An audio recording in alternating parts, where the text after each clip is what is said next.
Mesdames et messieurs, The greatest festival of our contemporary society, the Olympic Games, is about to begin. this is gonna be close. Oh! They're all completely gassed! They've given it everything on the global bucket! Oh, yeah! Go! Oh! Brilliant, brilliant, brilliant. But that is an Olympic championship. Ready.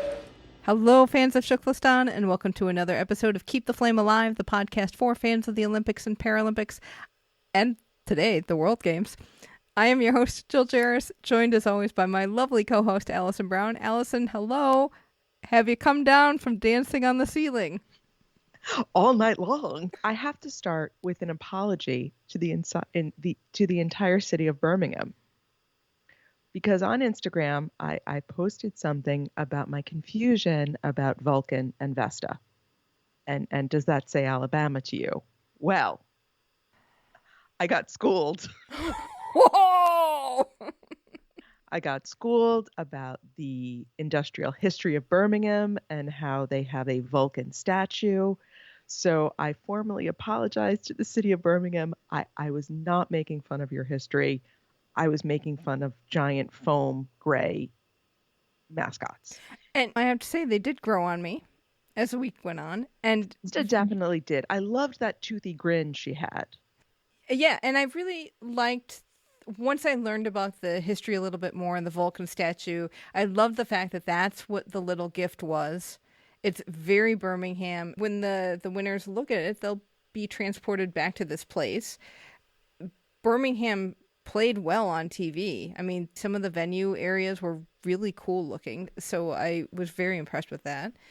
And it was just a fun game. And what we are having today is one of my new favorite show formats for us. It is a listener call-in show. And we have taken a whole bunch of calls from listeners and just great conversation about what they thought of these games, especially since we are such an Olympics and Paralympics focused show, how this played to our little hearts. Take a listen. Hi, it's Jill and Alison from Keep the Flame Alive. Hi, it's Don from Massachusetts. First time, long time. Hi, Don. How are you? Good. Well, the timing worked out well for me because I am on my way to pick up my daughter from her daily gymnastics practice. And how is she doing with it? Which is great. Good. Great. It's been a great summer, moving up to a new level and learning new skills that we would all recognize from television, which is kind of neat. Fantastic. Now, did she watch any of the tumbling or the acrobatics? We haven't been able to do that yet. Summer is kind of a weird time around here. 4-hour practices every day and just trying to get through the day. We haven't had a chance to sit down and do that. We've been busy with other things. But we did watch the triple women's last night after practice, which was really exciting because she's actually quite interested in learning triple jump from a thing that they did at the end of the school year. So it was nice to be able to find some of that on television live and have my kid get engaged in a live sport that wasn't the one that she actually does all the time. And the World Athletic Championships have been very exciting and a lot of fun. And this weekend was a little crazy for us. Yeah, definitely. You guys are all over the place with watching all sorts of things, I'm sure. Right. I didn't know which end was up. Go ahead, Jill. Oh, I was going to say, I'm trying to pull up the results because I actually did catch a little bit. I caught the end of the triple jump competition. And I'd forgotten how amazing they are really. Rojas? Is that who you're thinking of? Yeah, Rojas from Venezuela. Yeah, Yes, from Venezuela. yes. Oh my gosh, she's just so amazing at the triple jump. And it was just really cool to watch her. And I do want to get a triple jumper on the show because that's the timing of that and trying to stretch farther in your jumping. The technique is really what I want to understand.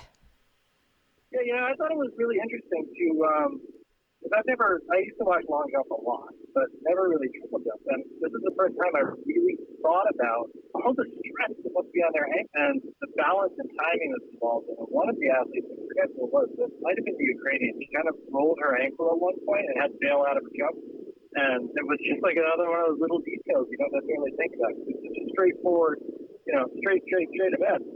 You don't necessarily think that there is a little bit of wiggle room in the left and the right. You got to compensate for that. So it was really fascinating to watch. And Rojas is quite the entertainer.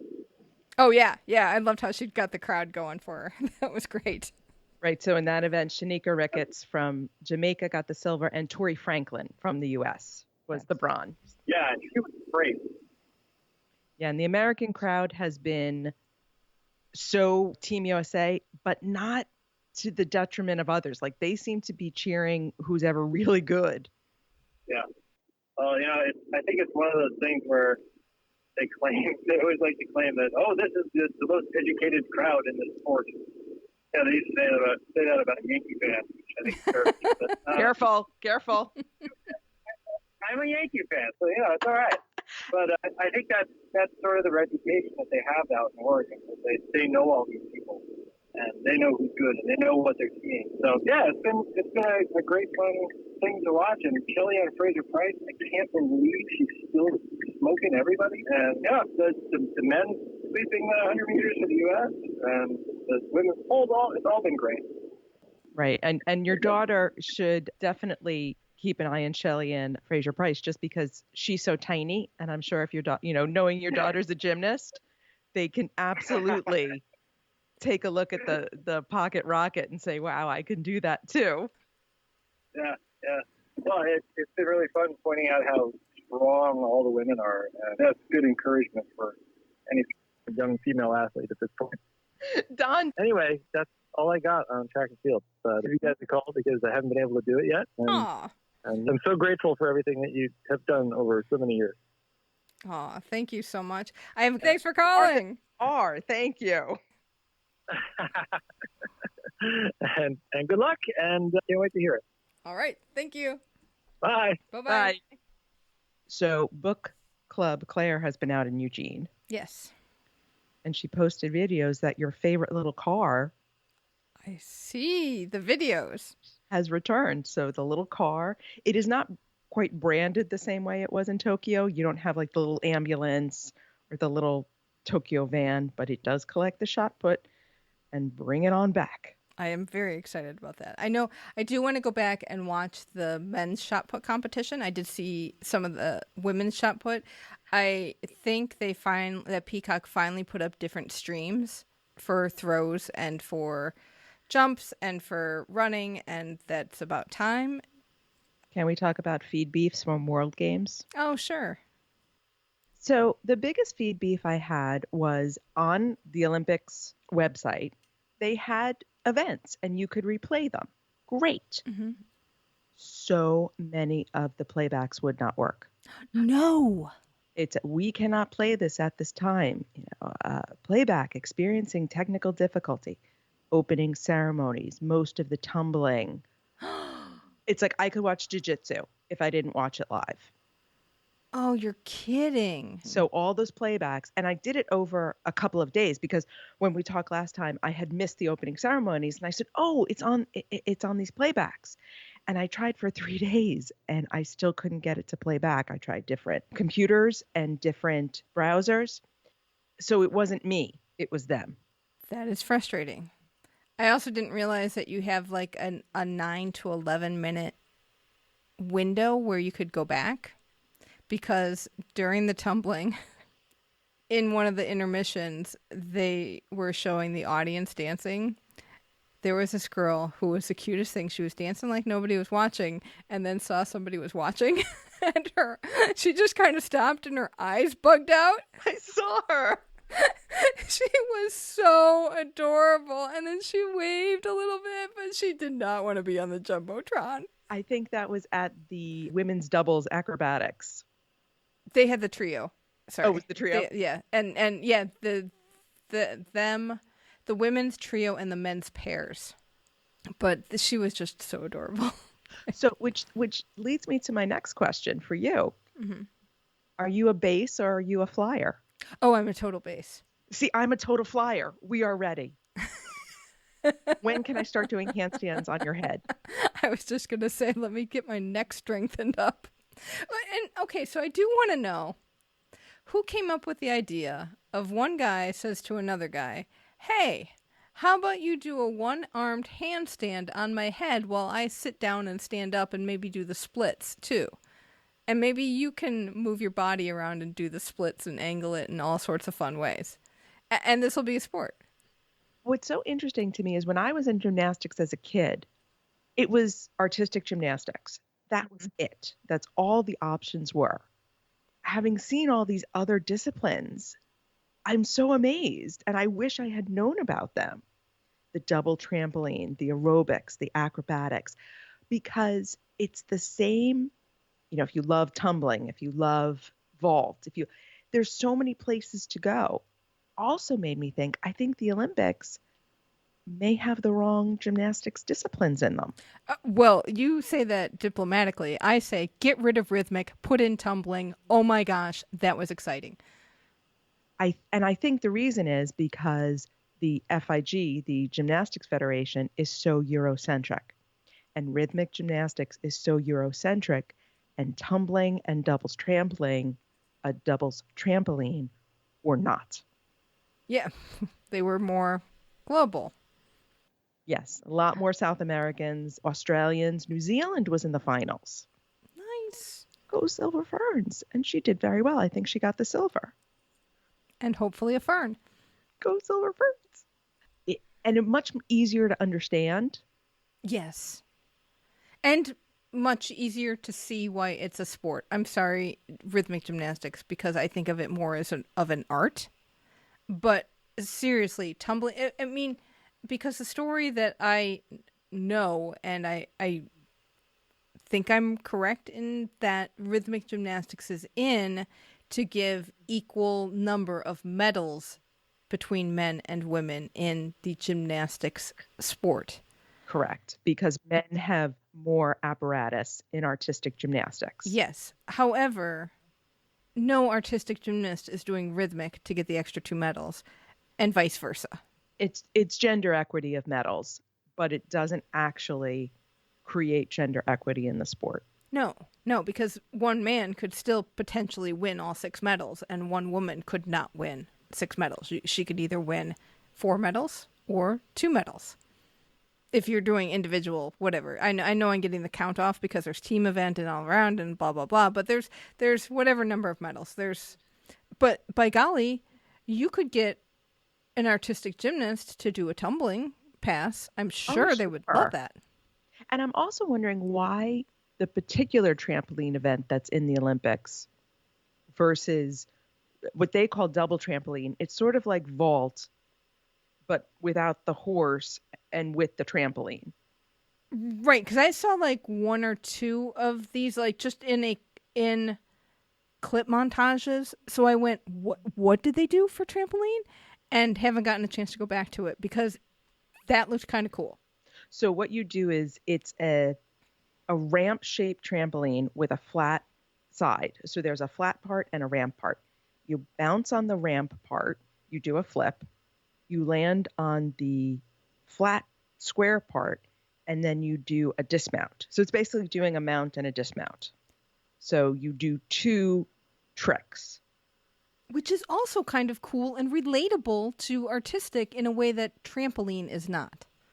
And easy to understand and not much scoring controversy. Because again, each trick has a difficulty score and then there's an execution score. There was no discussion of scoring controversies this whole time. I didn't hear any gymnastic scoring controversies at the World Games. Huh. Did you watch rhythmic? I did watch rhythmic. Oh, and nothing there either? It seemed, well, the Russians weren't there. As I was saying that, I was like, well, the Everinas weren't there. And that may be where half of the controversies come from. Big powerhouse in rhythmic that's emerging, Israel. They won the gold medal in Tokyo. And wow, do they have a bunch of young kids coming up just looking amazing. Going back to gender equity, can we talk a little bit about softball? Yeah, we can talk about softball. Okay, so the World Games has softball. They had the women's softball match. The gold medal match was a rematch from Tokyo between USA and Japan. USA team has turned over a lot. A lot of those players who had stuck around for 12 years were gone. Some were still there. It was a fantastic game. The crowd was packed. Listener Brittany was there and said it was the fullest stadium she saw at any event. And it got me thinking, why is softball hamstrung to baseball when it comes to Olympic inclusion? Why can't we have softball without having baseball? Is it that one federation needs to provide men's and women's at this point? Which, I mean, then you can go, hey, artistic swimming, what's up with you? But maybe that's something I'm writing down. Maybe that's part of the rules of getting into the Olympics now, is that it has to be gender equal. And then the problem is that World Baseball is not the same as World Softball. Right. I mean, because baseball has the major leagues in the United States and they have a major league in Japan. Olympic baseball is never going to be the best baseball you see in the world. Right? We've had this conversation about soccer as well, that we want the Olympics to be the pinnacle for that sport. But if you have softball, it would be. And you've got a lot of countries coming up with some pretty good teams, say Canada, Japan. It was very competitive in Tokyo. And certainly in the past, we've had many men's sports that do not have a women's sport equivalent, Nordic combined. So why can't we have a women's sport that clearly is popular in a lot of places in the world and would continue to grow and was such a hit in Tokyo? I mean, what great competition that was. And what great competition, again, at the World Games. Yeah, I don't know. I mean, that game they actually showed on TV here in the States, so it was on CBS Sports. I did catch some of it, but the crowd was electric. The play was phenomenal because it really was. I mean, the U.S. scored all their runs on one incredible hit, and they held Japan just to a couple. Oh, we've got another call. Mm-hmm.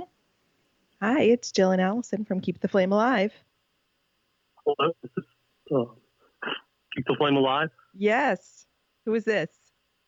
My name is Brian Carberry. Oh, Brian! Don't be so shy about it, Brian. You're part of the family. How are y'all?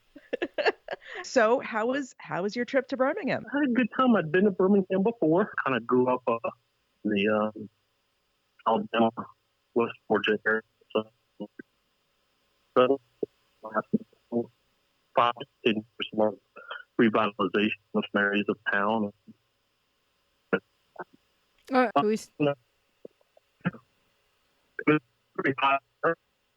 Yeah, so Birmingham's going through a little revitalization process?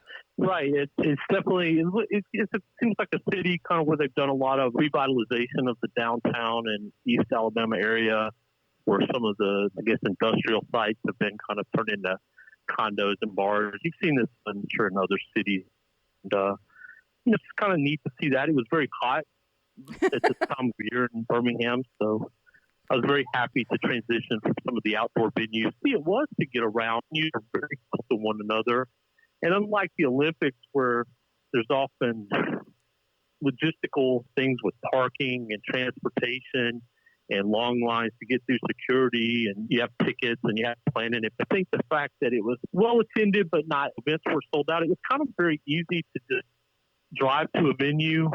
And then if it ended, you could look at the schedule and say, well, this place is only about a mile away or even across the street, and I can go there and buy a ticket on my phone and go to that event if I want to. So I found it very accessible compared to most multi-sport events I've ever been, in terms of the proximity of a lot of the venues and the ability to kind of just go from one place to another.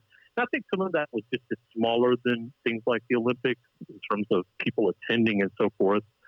But it was also, a lot of the events were very close together. So did you discover something you didn't know you were going to love?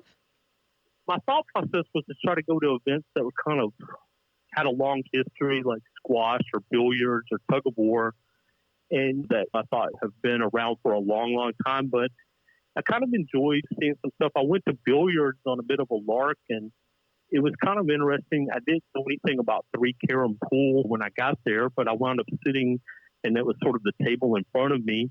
And I found this was true at a lot of events.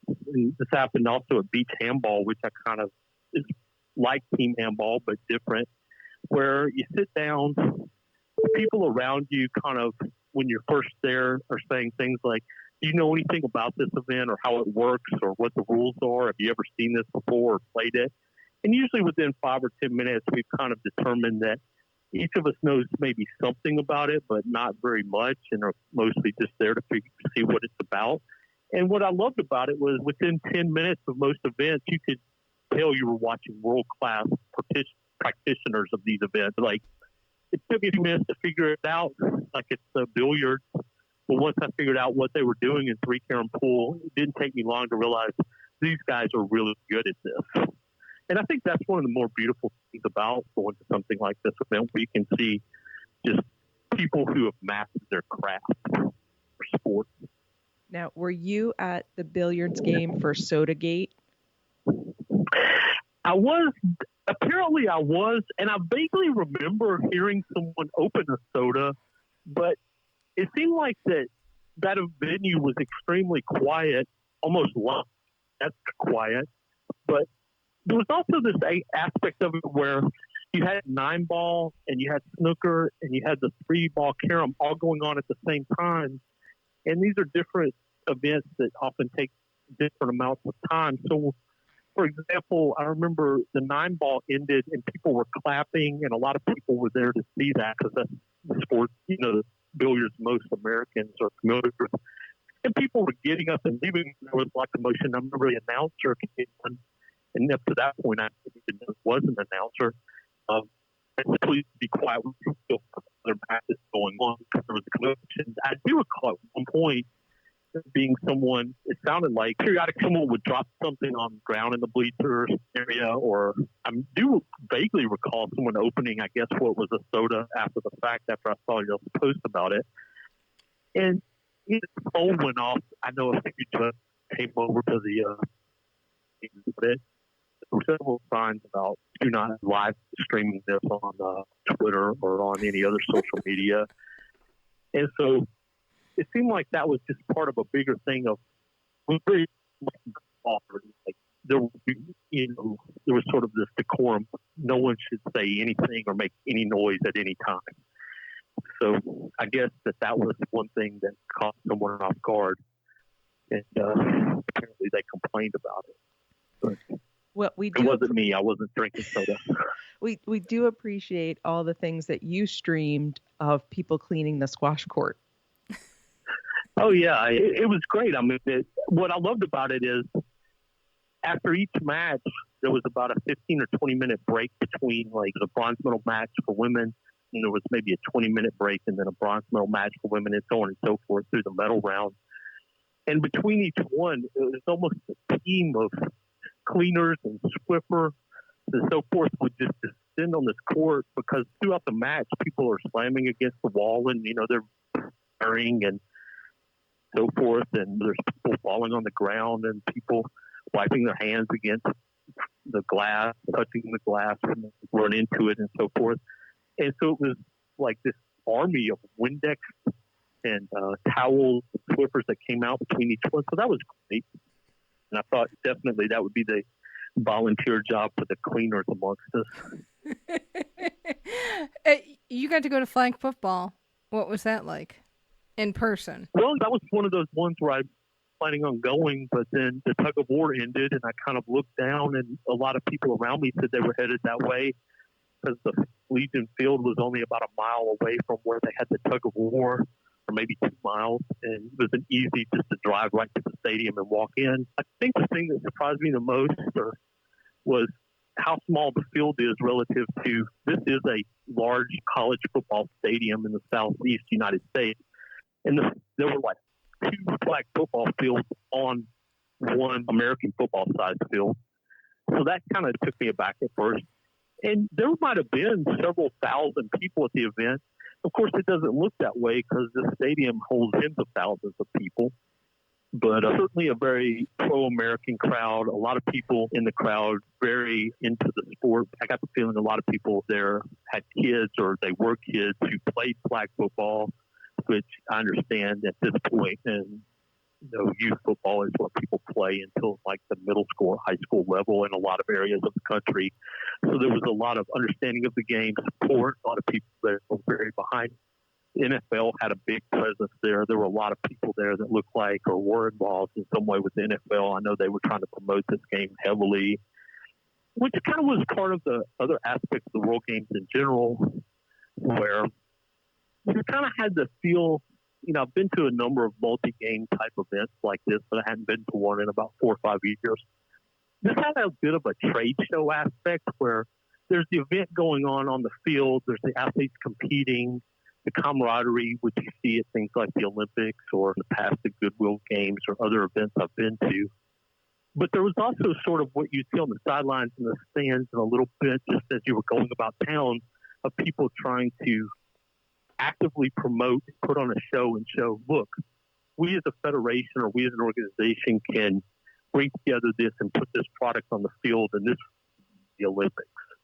And kind of trying to sell the program, if you will. And as flag football, I got a very strong vibe that a lot of that was going on around me. So, and no particular conversation, just snippets of, this would be great on TV, or this would be, isn't this great that, we are in a multi-sport program where there's a lot of opportunity here.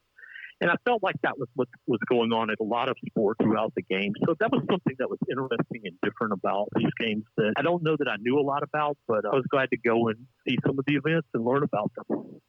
Yeah, flag football is making a big push for LA 2028. So that makes sense. Oh, yeah, they definitely were there. Now, listener Brittany was also at the gold medal games for flag football and thought that the game suffered a bit from lack of real competitiveness because you could really tell that the U.S. men were and the Mexican women were just dominant and there's not a ton of competition. Did you feel the same way?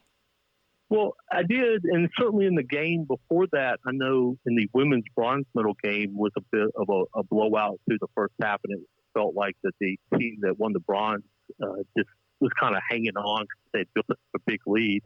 And I think that's true to a certain extent. That was something that I think is an issue with a lot of the sports that are at the World Games, where there's 2, maybe 3 nations that are like participating at an extremely high level. It's the same 2 or 3 countries. And then when you get to the teams that are in like vying for the 5th and 6th place and 7th and 8th place, there's a noticeable and very big drop off in the level of competition. I do know when I went to the beach handball, it seemed like the bronze medal games were both relatively blowouts relative to the gold medal games, which were both for the men and women extremely close, hard-fought affairs right down to the very last second. And I think that's something that's true of a lot of the sports, and maybe something that keeps some of them from moving on to the Olympic level or to another level from where they are in the World Games right now. Yeah, it makes me think, I think korfball was another one that's like that, where the finals were, I think it was Netherlands and Belgium again, and Germany was fighting it out for 3rd place, but I think Chinese Taipei won the bronze medal, and it's just kind of like, oh, where are these countries that we can try to get involved in these other sports to spread them around? Because otherwise it just becomes regionalized, and it's not interesting on a world level. Right. I mean, I think lacrosse was like that. It was USA versus Canada and USA versus Canada. And in North America and not so much in other parts of the world. So, I think that was true of a lot of sports. And I think you saw that in flag football. Even the teams that were from Europe and other areas in flag football were mostly people who were raised and played football in the United States as youth, but through dual citizenship or marriage later in life, or now citizens or have citizenship in both countries. There were a lot of players on teams like that as well. Excellent. Well, thank you so much, Brian, for all those photos. They were fantastic. Well, it's good, and I'm really happy to share that.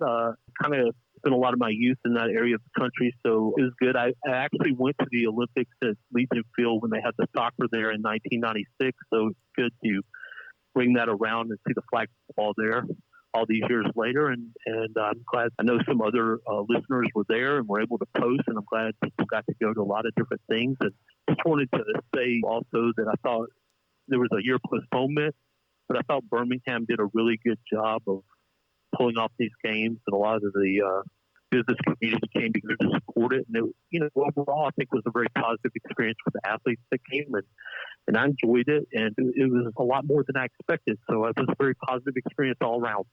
Excellent. Well, thanks. Yeah, thanks for making our experience at home more positive as well with all of the stuff you let us know. And thanks for being my break-in buddy. Yep, breaking is breaking. Just gotta enjoy it for what it is. All right, Brian. Thank you so much. Have a good evening. Thank you. You too. All right. Thanks, Brian. Bye-bye. Bye. Hi, it's Jill and Alison from Keep the Flame Alive. Who's this? This is Patrick. Hi, Patrick. Hey, Patrick. Oh. Doing well, Alison. Doing well. So you Thanks for calling back. You got yourself around to everywhere in Birmingham. Yeah, it was fun. It was a fun time. And I went to the Olympics in 2012, and I still want to go to the Olympics, but there was just something like innocent, and there's an intimacy to it, too, with the World Games. It really was. It was fun. That's what I would describe it. Fun and intimate. And you made some Czech friends. Yeah, that was the cool thing, just meeting athletes in general. But there was one image. I wish I took a picture of it, but I was sitting in front of the Czech team, and then the next matchup in korfball was Suriname. And so there was like a couple of Suriname players next to me. And then just as about ready to leave their seat, they were offered some popcorn for the Czech women's lacrosse players, and they took it. I'm like, that's the spirit, In international diplomacy, popcorn style. Oh, absolutely. Absolutely.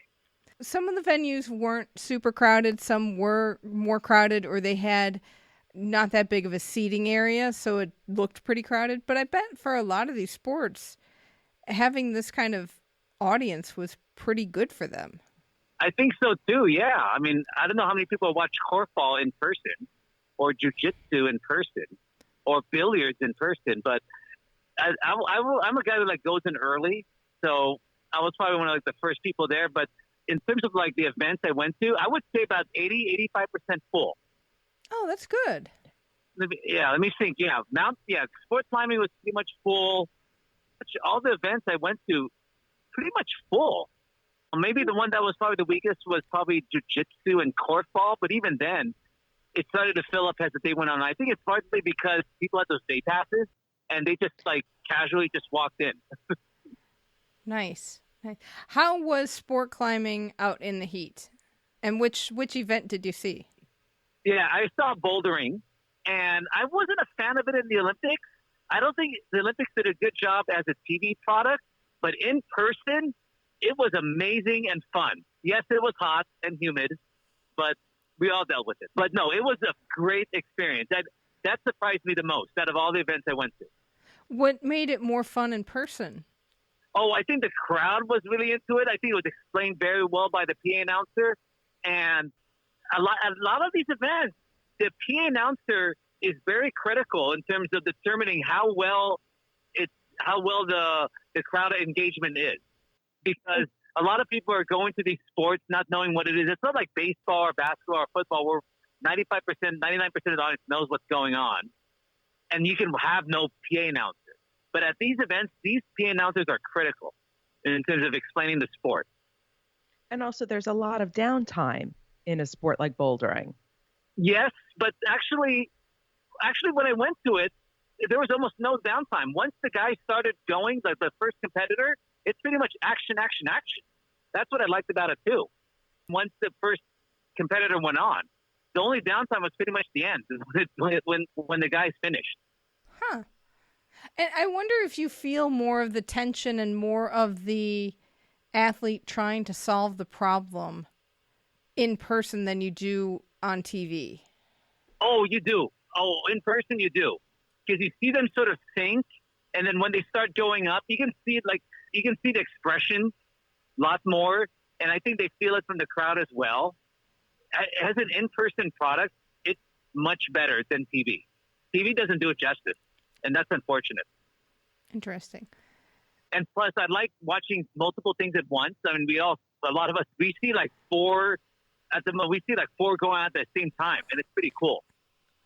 It's like a split screen right there with no split. Oh, absolutely, yeah, it is. So, and it's like when the announcer says, "Keep the energy going," because like when someone else makes it, there's like another guy who's like really. So, but yeah, that's what I liked about it too. And I don't know if TV do it.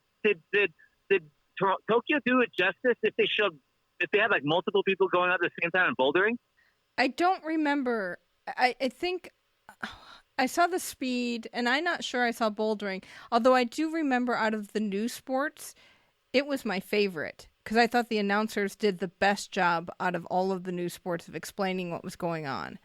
So you're right. It is critical to have good in-house PA. Yeah. It's critical to have good feed commentary too. Absolutely.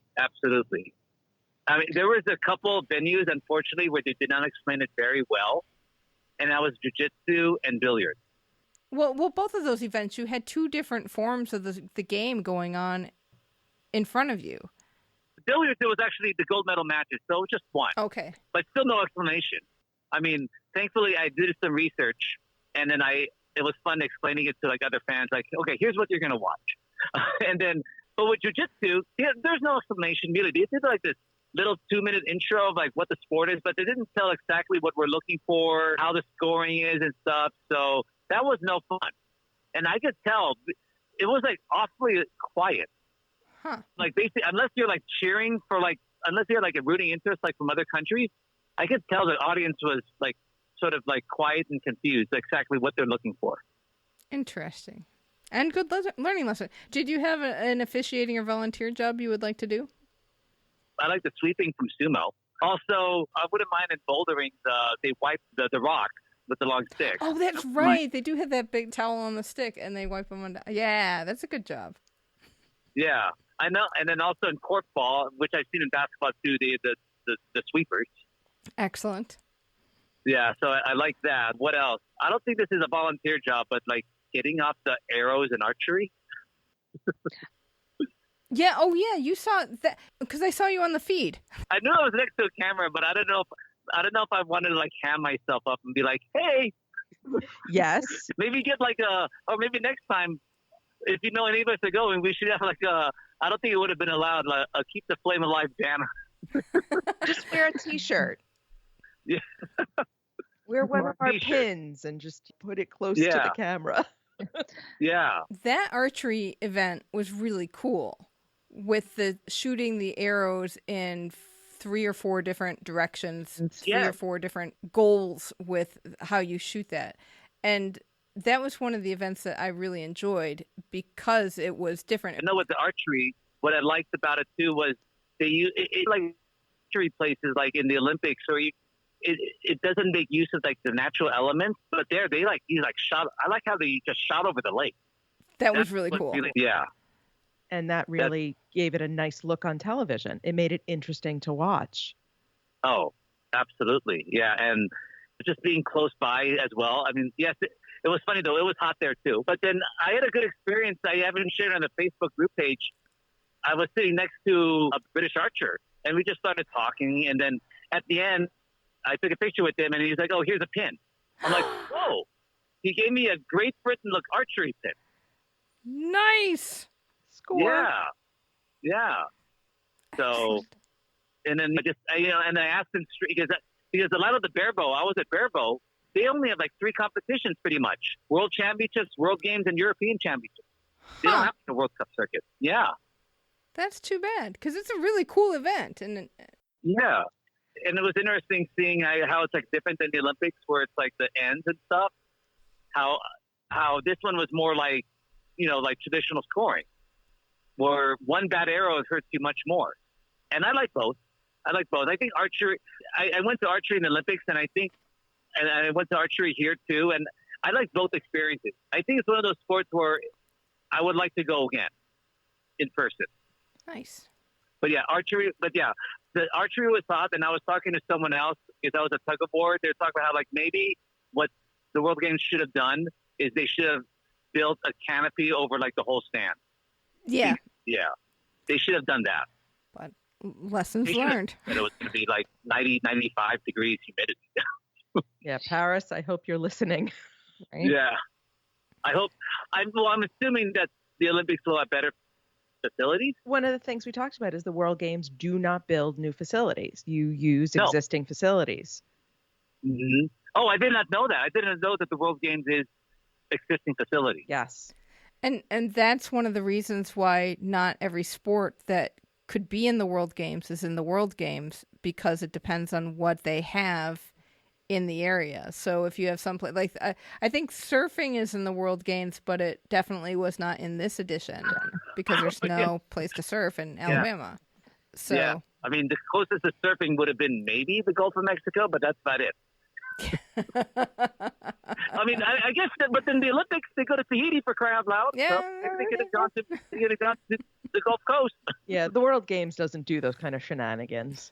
No.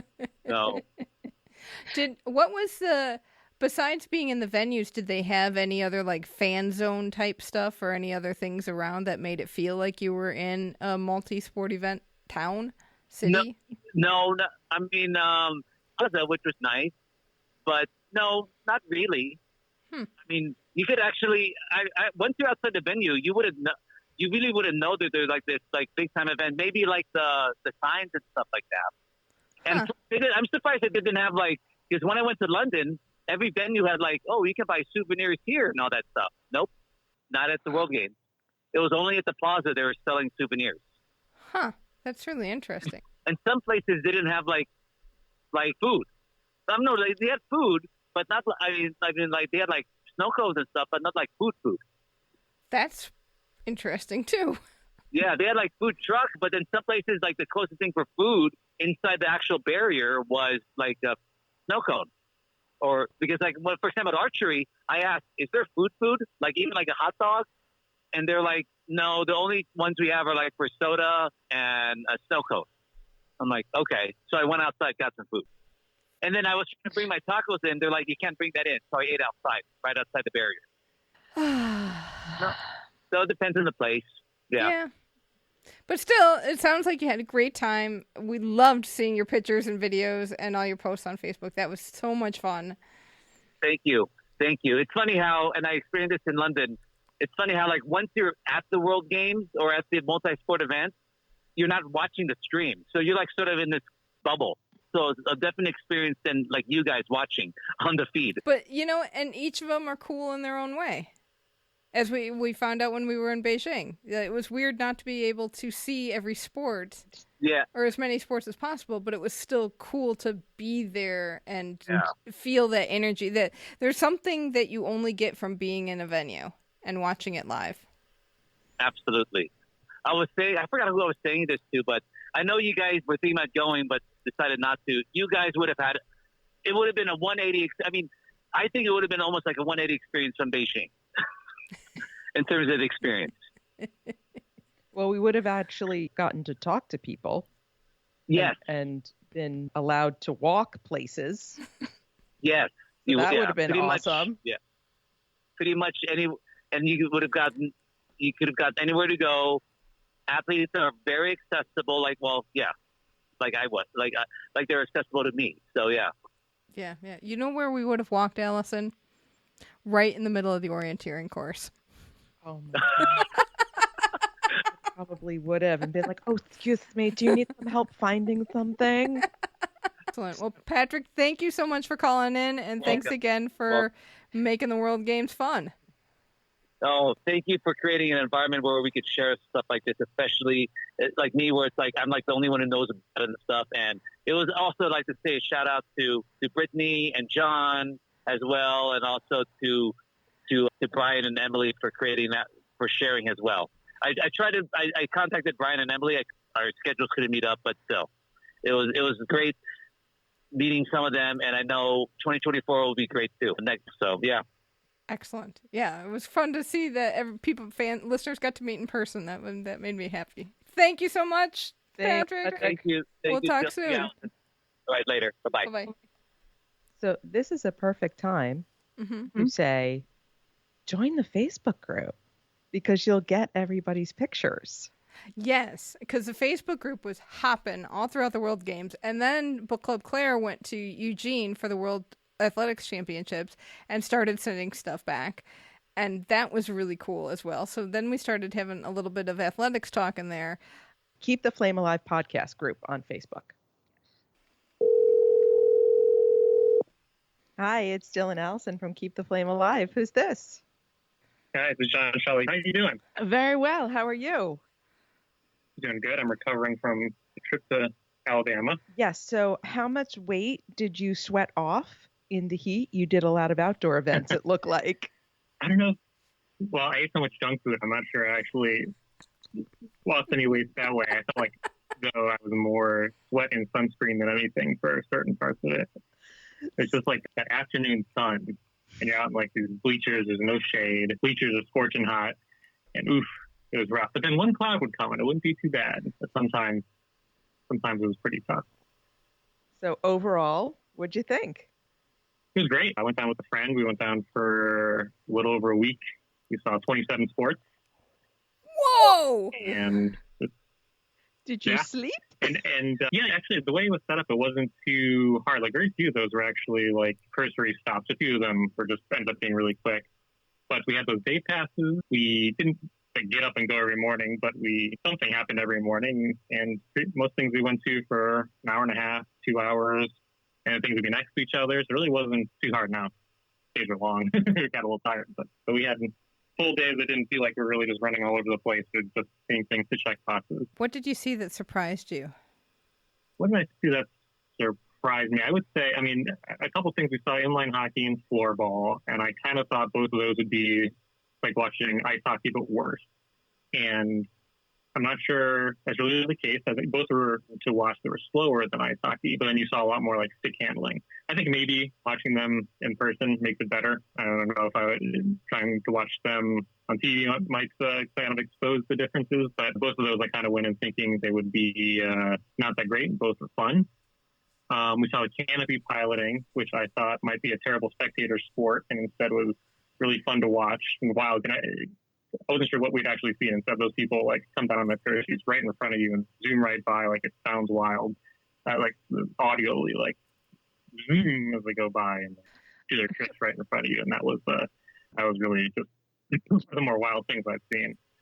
Can you tell us about that? Because I don't know if it's on a feed yet, and I haven't been able to see it. What is canopy piloting?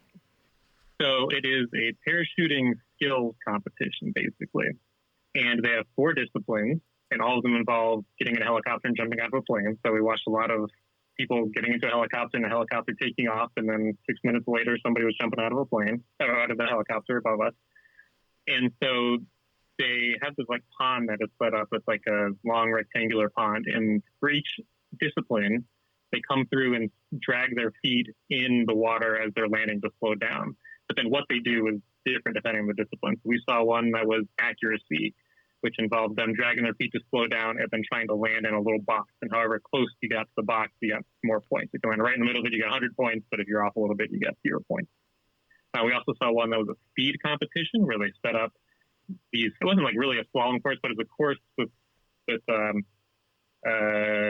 like these things that had to go around with a little bit of an angle, so it wasn't just a straight line. And they had to drag their feet at a certain part. There are certain places they made sure they were still dragging their feet or they were low enough to register. But then they went through the course as fast as possible. So the winning time was like 2.5 seconds through this short course. They also do a freestyle one. We didn't see that with like these little tricks all along the water as they land, and they do a distance competition where they have to drag their feet at a certain place and as far as possible way down the field. And they score each of these. You get, if you finish first, you get 1 point. You finish last, 34 came better. You get 34 points. They did each of those disciplines 3 times over the course of many days and added up the points and got a winner. So because it took so long, like actually following the event would have been very tough because it took many days kept having weather delays and things. We showed up twice in the mornings and just had it delayed and went off and did other things. But as an actual spectacle, it was really cool. I also had a really good in-stadium announcer who goes around calling air sports, it sounds like. So he knew what he was talking about, and that was really, really helpful. I guess one other wild thing about it is they jumped 3 or 4 at a time, so they'd all get in a helicopter. And then you would hear, they would blast a whistle, 3 whistles when they jumped out, and you'd look up and you couldn't find them, and suddenly there's little parachutes up in the air. And before you know it, they're down, and they would land one at a time. It'd be a whistle when someone was about to land. They go do their trick, and then they'd have to like jump off real quick because the next guy was like right behind them.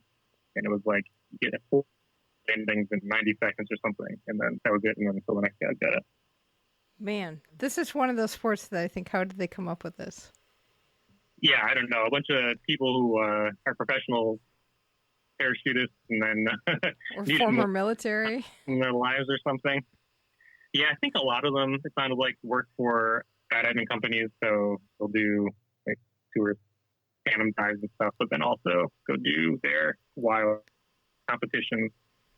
Jumping out of a plane isn't risky enough. I need to make it more difficult to survive. Yeah. Yeah, I mean, and it looked dangerous. Like, the angle's a little weird from where you're sitting, but they would do these it looked like little flips as they were coming in to get to the right spot. And it was terrifying. And they were fast coming in too. I don't understand how they get like the insurance to that kind of I'd like to see the waiver for that bench. Yeah, exactly. Yep. Did you see anything that was trying to get into the Olympics? We saw Ultimate at the last day, which was fine. I'd seen Ultimate before. My sister plays, not nearly at this level, but it was a little more entertaining once they were as good as they were. I didn't think it was like the best thing I'd ever seen, but I thought it was okay. I think this is like a self-refereeing sport, and so every time there was some sort of thing that came up about whether there was a foul or who touched what, then everything would stop and they would talk. And they have these observers who would come out and help them interpret the rules, but weren't specifically not referees. And I thought this is the kind of thing that if you get on the stage of the Olympics, like some bad faith actor is going to exploit, or it's just not going to work as well. I know it's part of the ethos of the sport, but it also sometimes really ruined the rhythm of the game. So that was interesting to see in action as they stop the game for 2 minutes while they talk through, okay, was there a foul or not? And if so, where does the disc go? They're picked down field, and if so, what is the action and things like that? Yeah. Huh, that's interesting. We can't call it ultimate frisbee. We have to call it flying disc. Yeah, it was flying disc. And we were wondering, like, why can't just call it like ultimate disc or something? Why would it be a flying disc? That extra flying sounded so funky. And I would have this on while I was working, so it was kind of out of the corner of my eye. And every once in a while, I would see those games, non-referees, who would like be the judge or arbitration person to try. And when I saw, because I thought, oh, they work everything out, they self-referee. But when I saw that there was somebody on the sidelines to help them talk through the situation, that to me says there's a referee in the sport. Just make it a refereed sport.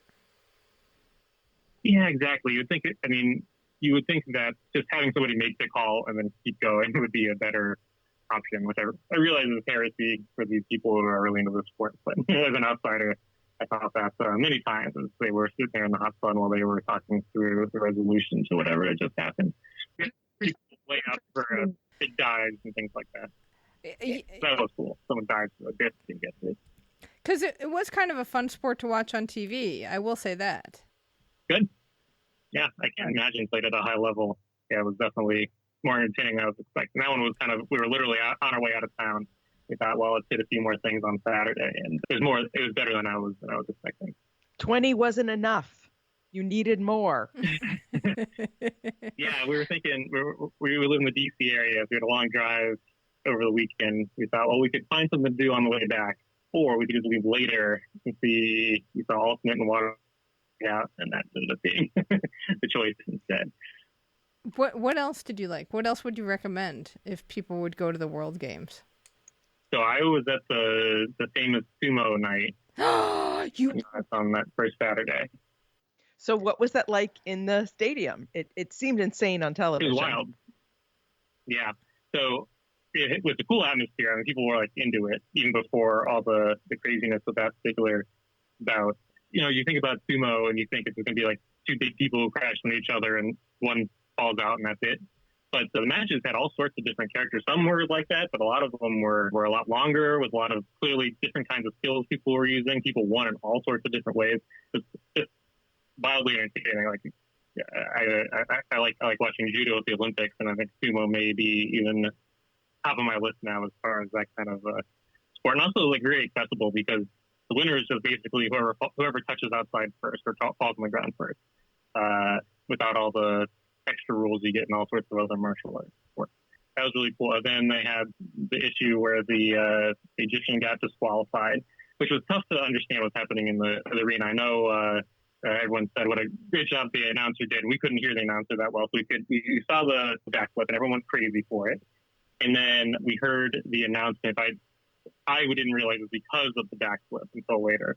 We thought maybe, there's some sort of obscure sumo rule that he did disqualified. And then we had a great view of the coach just going bonkers. He was right sort of below us.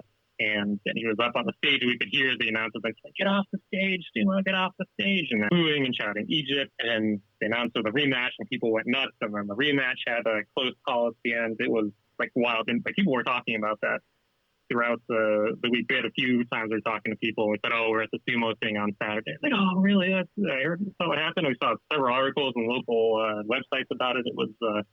it clearly made an impact. But it was also cool because sumo was one of those sold-out venues, and just the energy you could feel from the crowd, and it just looked really exciting.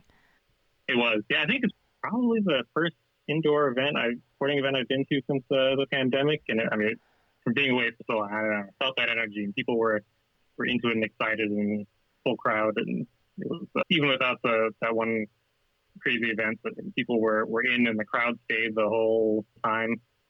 It was great. It turns out. Speaking of the pandemic, were there any COVID protocols? It didn't look like any of the fans were really wearing masks. No, I think a lot of places had hand sanitizer, but otherwise, you see a ton of masks inside. I think people that are most likely to mask were people, like other teams. You would see a team from some country all sitting together, and they would have their masks on or something. But not a lot of the American spectators wearing masks. And I don't recall anything else that was any sort of signs I saw or anything like that that had to do with COVID protocols. So I'm sitting here hoping everything goes okay for me. So far, so good. We'll start cheering for your white blood cells, John. Mm-hmm. Thank you. Anything else on your list of sports that surprised you? Let's see. We enjoyed the roller speed skating. We did the track speed skating. We saw one elimination race and then monsoon. But that one race was fun. So we didn't get to see the bar swings race. That was the one that got rained out. But speed skating was very cool. Looking down my list, canoe polo was just really wild. It's kind of like chaos. So it's like water polo. It's like you got guys around the perimeter kind of passing back and forth to each other, and everyone in the middle is just murdering each other. It's just chaos. But what's cool about it is they're throwing the ball into a net. They got all their canoes, and then they use the oars also to pick up the ball or flip it to each other. And that part I was not expecting, and that was very neat. Horseball was a little better than I was expecting. I kind of thought it'd be like basketball, but what if you could go behind the net? And so is that really that interesting? But there's no dribbling. And so it's basically all like the passing and the jump shots of basketball, but no like driving to the net or anything like that. And so they have really like intricate movements as people try to get open, and they're weaving around each other. That was pretty cool. Again, one of those things maybe wouldn't be as great on TV, but in person it was pretty fun. Then we saw some water skiing, jumping, and that was nuts. That's like daredevil, crazy stuff. Where they, the first time I saw it, I said, "Oh, it's like ski jumping." I was like, "Oh, of course it is. It's literally ski jumping." But they get in that same sort of V shape, but they're doing it over water, and they're flying behind a power boat and getting massive distance. And they're just slamming into the water. Like you'd hear that thud when they landed.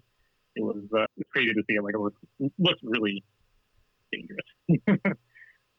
Yeah, the World Games definitely seem to have many more sports at which you could die than the Olympics. Yeah. Yep. Definitely. Would you go again? If they were, I mean, not necessarily to Chengdu, but if they were close enough around again. Definitely. I think so. The sports themselves are fun, right? Because you get to go to see all sorts of different things. And being at an event like that was cool. Just a lot of excitement in the air and things going on in the parts of the city that we were in. And the city was busy and just like a fun atmosphere. Also, it's like living in that bubble for a week and then getting out of it and realizing nobody else knows anything about the World Games or has ever heard of it, which is like you kind of get into it and you hear other people, other events people go to and all that, and it's like you're in the moment, and then you get out and you realize it's just a very small bubble. But yeah, I would definitely do it again and see some of these sports again and see some of the ones I missed. I'm sure they had to track things over time, so we'd see what else would come. Did you have a favorite officiating or volunteer job that you would want to do? Because thank you so much for keeping that thread going on the Facebook group. That was fantastic. It's good. I'm glad you brought it, because the moment I saw them sweeping out the sumo, I was like, oh, I gotta get a picture of this in case they're on it again for this. We're already on it before I even. And then unfortunately, it got like less interesting. Like the first half of the week, there are all these interesting ones to report back on. But by the second half of the week, it was not as interesting. I would say, I don't know if there's one I want to do. With the ones with life saving, where they had to like scuba dive and put down the mannequin, was pretty unique. And the ones where in floorball, where they are stationed at the corners and actually like tossing balls in, because it's a very nonstop game, unlike ice hockey. Like the ball went out and they tossed another ball and they're back at it. So that was cool. Like the helpers really had a lot to do to stay on their toes to toss in the balls when they needed, and then to fix all the boards every time they got a skew, which happened plenty. Very cool. Very cool. Well, John, thank you so much for calling in, and thank you so much for sharing everything on Facebook. You really helped make the whole event so much fun to watch, and we really felt like we got some inside scoop, even though we couldn't be there. Yeah, well, happy to report. It was fun interacting with people online to sort of share the the love of these strange, obscure things. Excellent. Well, thanks again, John, and we'll talk to you soon. Sounds good. Thanks, John. So I do want to mention, we talked about trampoline before. The spotter was back with the mat. Oh, yeah. Okay. Trampoline mat spotter was back. So my motherly role to protect these little girls, they're not little girls. They're like grown-ups, and they're fabulous. But, I don't care if you're 40, you're still my child, and I'm going to be like, no injury. Be safe. Please don't jump out of an airplane. Speaking of ages, one thing I loved about the acrobatics was the fact that some of the women were what we would say on the older side of the sport, especially the Belgian team, which was 29, 21, and 17. Now, that's a huge age difference to put a team together and how you find that camaraderie. But I loved the fact that there was somebody who was at a world-class level in the sport of gymnastics at age 29. That was fantastic. Well, the women, especially the bases, tended to be older because they need to be fully developed, they need to be strong, and they need to be mature enough to handle that. And then the flyers were the little munchkins that weighed nothing. Oh my God, the Israeli girl flyer, if she weighed 65 pounds, I would be surprised.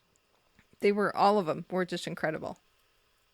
But I was so happy to see just different ages, different body types, all in this sport that we, from our watching of the Olympics, and because we don't cover gymnastics or I don't know some of these disciplines very well, all I see is the same body type. And we're told that, especially from dealing with the 1970s and the Belli Caroli and Eastern European era of coaching, that you needed to be a stick and a twig. And that's not the case. There are disciplines, and even artistic gymnastics now you have to have a really strong body to do these tricks. But it was great to see that the sport is for more people than just people who are 4'8" and 85 pounds. Don't eat. Makes me mad. Did you watch the closing ceremonies? I did. What was the American Idol Redux going on? No, I didn't know so many of them were from Alabama. What is going on here? A lot. It was very Alabama, which we talked about this in Tokyo and we talked about this in Beijing. I love when the ceremonies are very much of the place, but it was long. Yeah, it did feel long. There was a lot of getting people on and off stage, and I thought, oh boy, this is long. And then I realized, oh, this is probably commercial break time. And we were watching a stream, so we weren't getting commercial breaks. I loved the fact that the volunteers got to walk in the stadium, just like the athletes did. Yes. That was a beautiful touch. And we know the volunteers at these events work so incredibly hard. And these kids had such heat to deal with and so much outside. So they deserve that honor. And did you love when, I'm probably going to pronounce his name wrong, but the president of the IWGA, Jose Pereruña Lopez, Sweet Home Alabama. I love Birmingham. Oh, he was fantastic. He was a competitor in canoe sprint. Okay. So yes, he was just lovely. And it seemed like the games did go off smoothly. Yeah, and I think Birmingham, it looked like they did an overall really good job with what they had. Well, they could not have managed the heat, but I think having more shade would have helped, and probably misters. But I think these games looked really good on TV. And the mayor was all over the place. He was great. He was so excited. Crowds were into it. Like we said, the softball crowd was fantastic. I will say a little beef sliding in because listener Brittany was with her family and there were some accessibility issues to venues and having to walk further than some of her party could manage. And that was really tough to try to get around and deal with that, which is not great. And transportation issues, she mentioned too, that they had some, and we know about that. Yeah. I don't think you can have a multi-sport event without having some kind of transportation issue. And I don't understand why. I really don't understand why at this point we haven't figured out how to move people. I have no idea. But that aside, I think the sports were a lot of fun to watch. It was a lot to learn. And they were really cool. For a hot minute, I did not know if Lionel Richie was going to make it to the stage. I was so confused. They kept saying, Lionel Richie is coming. Lionel Richie is coming. And I'm like, okay, you've been saying that the whole show. Is this just mythical?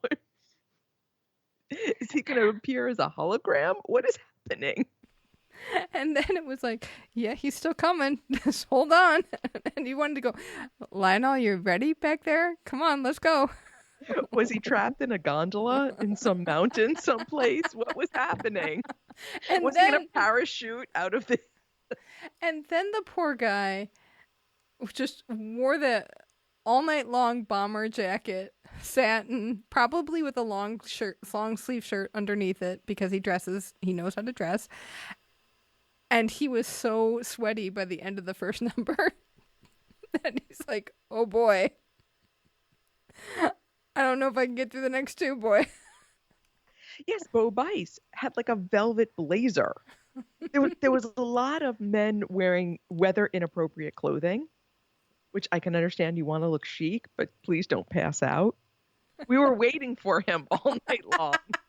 2 other points. We do have to talk about the commentator because poor Ben thought they were in Spain, the commentators, and we're watching the feed.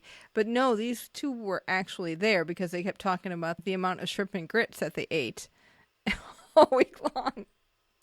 But, I mean, did the man who was from New Zealand, did he come after your heart when he started calling it the Mexican wave that went around the stadium? No, he came after my heart when he said Ruben Studdard was the first winner of American Idol.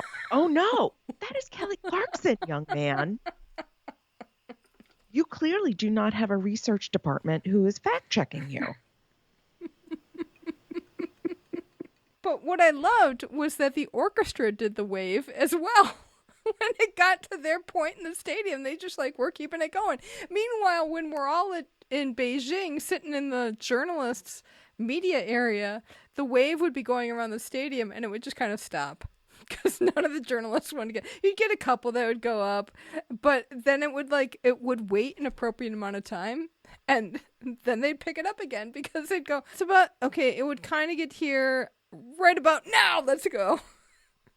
They really had their wave technology and timing down very well.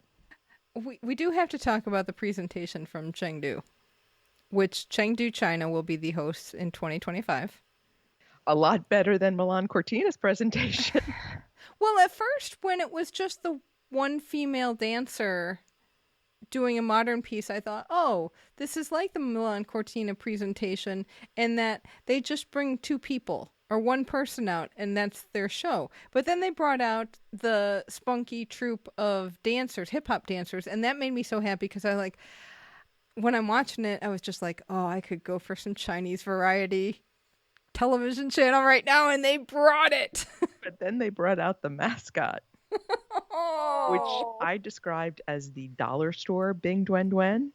He is a panda. I guess he's supposed to be cute, but his head was not quite on his body and his eyes were kind of bulging. He looked scared and confused. And he had his shirt was like had shrunk in the wash. It was like a tank top that said Chengdu on it.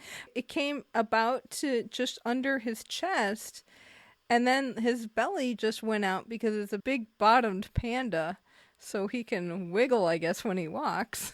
And it just looked like my tank top shrunk in the wash.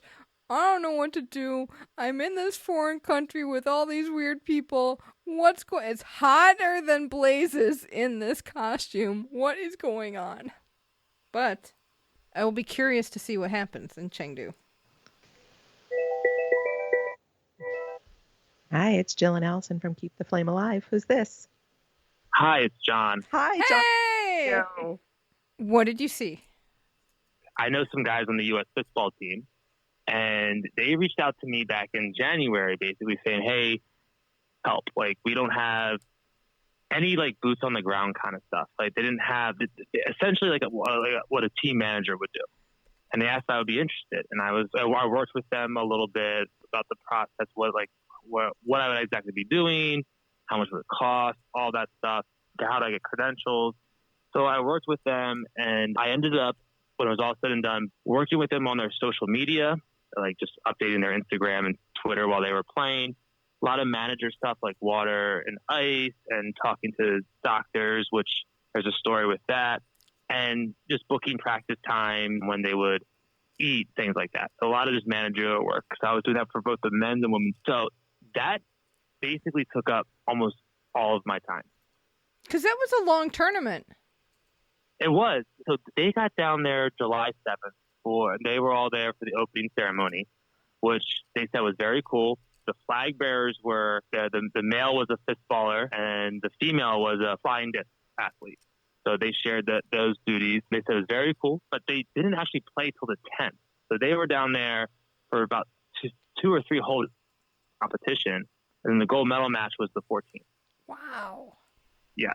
So I got down that Friday, and it was, I will say, the Birmingham Southern College, where the fistball tournament was held, along with there was karate and wushu at the basketball arena they have, which was very good. It was very awesome. It was awesome.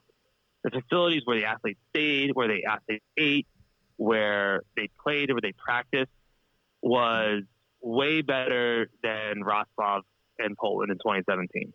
Every athlete had their own individual rooms. There was a suite, and there was a common room, 4 bedrooms, and a bathroom. Yeah, I told you when I was in Poland, we had just like these little tiny beds and showers that we couldn't fit in. But the dining hall was way better. The food was, obviously the food was very Americanized. They always had like a catch of the day, whether it was cod or tilapia. They had vegetarian options. They also had like burgers and pizza if you wanted to veg out or if you weren't playing. That was all really well done and taken care of. Lots of security. Security was everywhere, all over the campus. I wasn't allowed to stay with the athletes. I had an Airbnb they set me up with, and I had to flash my badge every time I entered. I took a Uber every day there, and I was there pretty much from 7 a.m. to like 9 p.m. almost every day. So in that sense, the facilities were awesome. The security was awesome. They made sure that all the athletes were taken care of. They did their best to hydrate us, even volunteers. They were just, there was always someone going around who was, you need water, you need water, you need ice, you need Powerade, because it was ungodly hot. It was wild how hot it was. We actually had a girl passed out against New Zealand in the middle of the third set because it was so hot. So that was pretty wild. And I read somewhere there was like 400 heat-related illnesses that happened during the World Games. One of the listeners, it might have been Brittany, posted that in the Facebook group too, where it did sound brutal, and it didn't sound like there were a lot of venues outdoors that did not have a lot of shades for spectators. I saw some tents on the side for participants in some places, but yeah, I mean, how do you deal with that humidity and still compete at the level you want to compete at? Totally understand that, like, it falls in the international calendar and there's not a whole lot you can do, especially with all the other events that, I mean, you get getting pushed back here in the first place. You have the World Athletics Championships at the same time. I totally get that, but it was really bad. I went through 3 or 4 shirts every day. I was outside the whole entire day. We would have practices and trainings, and it was really, really, really hot. I mean, the average temperature was 97 with a real feel of like 105 in those states. We went through a lot of sunscreen. Holy cow. So what is your doctor story? Oh, so the doctor story, so there's the warm-up fields were on one side of campus, and the main field where the soccer stadium is at Birmingham Southern is on the other side. So we had to take a shuttle. We basically have to, that was one of my jobs, make sure the shuttle would come 15 minutes before a match so we can get up there, players can get introduced, all that good stuff. And once I get all the players up there, get off the shuttle, I grab what I need, ice, water, and then I have to go meet the physician, the doctor. And it was this guy, his name was Daniel. He's a physician. I know he told me he graduated from Auburn, but I don't know where he works right now. He's a really nice guy. But I just would always go, just introduce myself, say, hey, I'm John. I'm with the U.S. team. I'm their manager. If you need anything, just let me know. Before I need you, he's like, I got you. And it was funny. We were just talking. So the U.S. girls were playing New Zealand at 145 in the 5th placement match. The girls go up 2-0, 2 sets to nothing against New Zealand. They're rolling, and then the third set goes a little long. The girls lose. It was close. I'm not sure if it went to extra points or not, but in fistball, matches go to 11. If it's tied, you have to win the first one to 15 after 11. But I'm not sure if it goes that far, but it's long. And it's kind of just like volleyball or tennis. After the set, you switch sides, and we're switching sides. And I see out the corner of my eye, one of our girls, she just keels over. And I'm just like, Daniel. And he came right out there. And because it was weird because we were joking, like, yeah, we're going to be fine. We're not going to, no heat problems today. And he was right on it, and he was great. They got her carted off the field, put her in an ice bath, gave her an IV, and she was good as new. The problem was with the match, the girls end up losing the match, and the IFA officials, the fistball officials, they just kind of ushered our girls right back on the pitch, like right back on the field. A lot of our girls were like, where is, I'm not going to say her name, but where is she? Like, where is she? And I'm like, the doctor has her, she'll be fine. And they're just like, we're going to play right now. Who's going to go in for her? And they just push, because they have a schedule. Like, our games are stacked on top of each other in like hour, 15-minute increments. So they kind of pushed our girls back out there, and New Zealand crushed them in the 4th set, and then they lost in the 5th set. So that was kind of disheartening a little bit. Oh, that is too bad. It's incredible that the Heat only got one person, to be quite honest, on the teams. Yeah, I mean, the Heat, it was definitely bad. I know in one of the men's matches, when that one that went 5 sets, they gave them like a 10-minute cooling break before the 5th set. So, I mean, I guess they were somewhat aware of it. I mean, you have to be aware of it if you're standing out there. So, I don't know what you do about it. Like, it's just one of those things that falls international calendar. It is what it is. So, How did the teams feel about their performances, and how do they feel about being on the world stage? 'Cause fistball, not incredibly popular in America. No, so I'm pretty close to some of the guys on the team, and there's only about 15 guys who actually play seriously. That's it in the whole country, and 10 of them were there. And they finished 10th out of 18 teams at the 2019 World Championships. So they were really looking to improve on that performance. They definitely circled the Italy game. So that in group play, they had to go against Brazil, who ended up winning the bronze medal, and Austria, who ended up getting 4th place. And Austria is pretty good. And then Italy. Italy was their third match. And Italy is okay. Italy got like 6th or 7th at the 2019 World Championship. So that was the game they really circled. And the girls circled the New Zealand game. The girls knew that Switzerland and Austria, who in their group play, wasn't really going to happen, but they knew that they could handle New Zealand. And both teams fell short of that goal. So they were really, really, really distraught and disheartened by that. You could just kind of tell, like, that was their gold medal game, if you know what I mean. Like, they knew going into the tournament they weren't going to medal, but they really wanted to, at least take one of those games, and they weren't able to. But you can definitely tell that these guys play with a passion. They also know that this was a chance to grow the sport a little bit. I know from working with their Facebook page and their Instagram page, I've already had like 3 or 4 messages from guys who watched the World Games, like, hey, how do I get involved? So that in itself is a moral victory, just getting more and more people familiar with the sport. Nice. It is nice when that happens and people reach out and they're excited by what they see, and it's just getting that opportunity to see sports like the Sports on the World Games program. Yeah, and that, I mean, from your first episode on the World Games, you're absolutely, there's 2 levels to the World Games. There's the sports that are trying to get into the Olympics, such as flying disc, and then there's the sports that are just trying to get more popular, get more familiar, and fistball falls in that second category.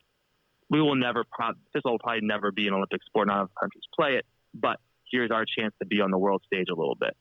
And the World Games gives them that opportunity, which is really nice. Nice. Did you get to do anything besides fistball?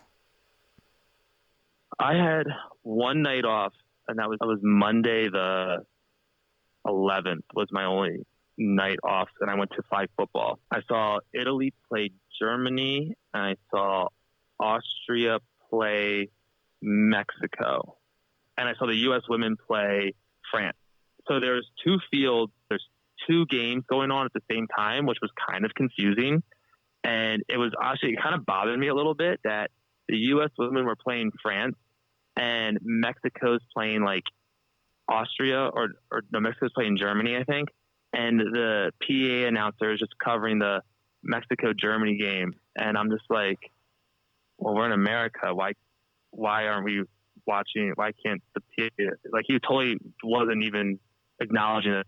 Like, I want to hear what's happening in the girls' game because it's on the other side of the field. They kind of gave the men like field 1 and the women field 2, which shocking. It's kind of crappy. Yeah, but you're sitting there and it's like, well, this is in the United States. I get for time's sake you have 2 games going on, but why can't we? I want to hear what's happening in the U.S. women's game. I don't really care about Mexico and Germany. Germany was terrible. So, like, it was a blowout. Like, it was 36-0, and he's still saying so-and-so complete the pass for a first down. He was a good public address announcer. He definitely is some guy Legion Field uses when they have their pro or college games there, for sure. But I guess he was told to do field 1 only. So that was great. What did you think of the game and the quality of the play? I didn't see enough of the men's game to get a real feel. I could just tell that Germany and Austria, they just weren't on par with Mexico at all. Mexico looked really good. Just Germany and Austria had a lot of just basic, like, simple mistakes, like dropping passes, not playing defense. It just seemed like they almost didn't, like, know how to play. And I think that's kind of what flag is kind of getting that push because it's an easier game to learn than tackle. Of course it is. And it has skills that can translate a little faster and easier. I think we can see at the men's level, not quite as global as we want it to be just yet. Italy did get a silver medal, which was surprising, but the women lost to Mexico, and they only beat Austria by like 3 points in the semifinal. So the women's game's a lot closer than the men's game is right now, which the IOC wants to see competitiveness, and that's going to be a big thing going into their bid in 2028. And I'd be interested to know how many of those Italian players are actually American-born. Yeah, I don't know if there was a whole lot of them who were American-born. I know Israel wasn't at the World Games. I know they're a country that normally has a lot of American-born athletes, and they probably would be really good at flag football for that reason. But wasn't too sure. I didn't really look at a roster. I can probably go. The World Games has a really good results database. That is it's like a top tier results database. It's actually surprising how good it is. And you can go back and you can see everything about whoever played, how many minutes they played, how many goals they scored or passes they caught or laps they ran. It's really good. So you could probably check that out and get back to you on that one. Excellent. So what's with you and football going forward? Or was this a nice opportunity and maybe help you out in the future sometime? Just kind of wanted to be involved. I wanted to be involved in the World Games. I knew, so they took away American football, and I kind of realized that. And there's no kicking in flag football, so there's no shot there. And I was like, well, let me just see what's out there. And I knew guys from the fistball team. So fistball only really happens in 3 parts of the United States, and it's very popular. Well, I won't say very popular. They play it in Jackson, Wisconsin. They play it in Flanders, New Jersey, which is like northern New Jersey, New York suburbs, and they play it just outside of Philadelphia. So it's kind of 3 spots. And my friend Corey, who I've been in touch with since the 2017 World Games, basically, he kind of was like, yeah, come out and try. And I went out and tried last summer, and I was absolutely terrible. And it hurts. Those balls hurt. You kind of hit off your forearm more so than your fist. It doesn't feel great. So they were just like, so you're familiar with the World Games. We could really use like a logistics guy, a social media guy. Can you come down with us? And I was like, yeah, absolutely. It's a good chance to be involved.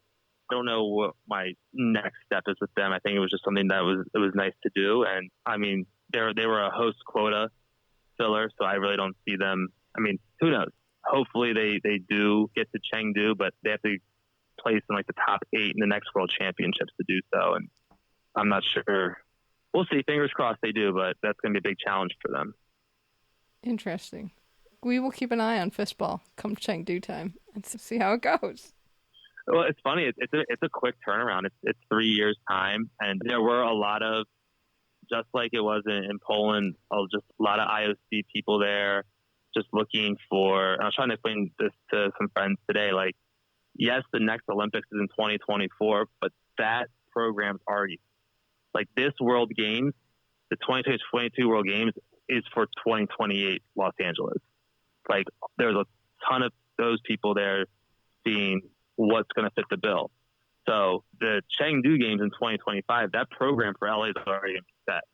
So it's going to be a whole different, and that's one of the things with the World Games. It's going to be a whole different set of sports.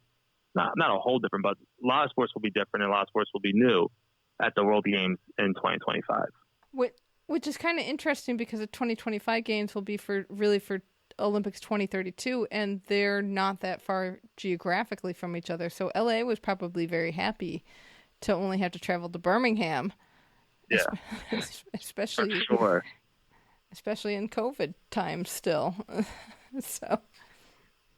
So speaking of COVID, there was literally so when you try to get your credentials, you have to show you're vaccinated. So there was like the whole big thing about being vaccinated, but there was no mask policy. And then you kind of see wearing masks more and more. So day 1 dining hall, no mask. By my 6th day, I would say about 25% of the athletes are wearing masks. And then you look at, weird that Austria only has 8 of their 10 guys. Why are they missing 2? They tested positive and they're out the whole entire tournament. The whole entire Austrian delegation at BSC was wearing masks after 2 of their athletes tested positive. It was a really, really, really interesting thing to kind of see. No one ever told you to wear a mask. No one ever told you to be careful, but you could tell there's definitely spiking cases. Wow. That's really interesting. And you can tell, especially, I mean, there's no testing protocols like we went through, but when you can see that just kind of ripple through, you're like, oh, okay, it's still around. There's still some risk here. Yeah, and I mean, for a short tournament like that, where your whole World Games is 4 days, you test positive, you're done.